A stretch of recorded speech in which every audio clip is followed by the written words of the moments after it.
Good morning. I'm Felicia Harris Russell. Welcome to today's daily devotional. And the title is Tear Down Those Strongholds. 2 Corinthians chapter 10, verses 3 and 4 will serve as our core scripture. And it reads, Though we walk in the flesh, we do not war according to the flesh. For the weapons of our warfare are not carnal or worldly physical weapons, but mighty in God for pulling down strongholds.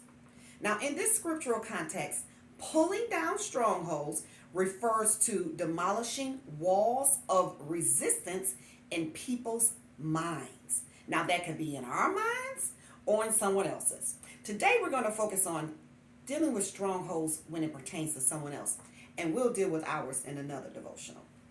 So when people are persecuting us, for example, for no apparent reason or for unjust reasons, maybe they just don't like that we're a Christian. Ultimately, Satan is our enemy, not them. It is the strongholds in them that are influencing their actions against you. But Satan wants to trick us and distract us and keep us focused on the person. In other words, he wants us to handle things in our flesh. So where we may want to slap them, God says, pray for them. Where we may want to kick them out of the group, God says, spend a little time with me and I'll show you why they act the way they act. See, Satan wants us to fight, with our fists and our bad attitudes and so on and so forth, hate people, talk about them and just try to seek revenge, on our terms. But God says vengeance belongs to me, right? So remember, when we handle things using our spiritual weapons, God backs us up.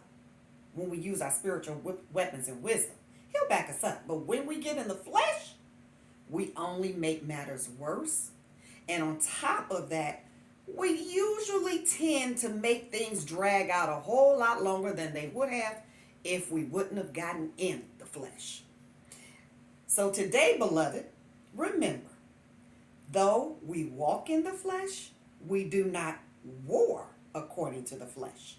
For the weapons of our warfare are not carnal or worldly physical weapons, but mighty in God for pulling down strongholds. I know that you will allow the Lord to love other people through you. I have no doubt about it. Thank you for joining me. I love you, and I will see you on tomorrow.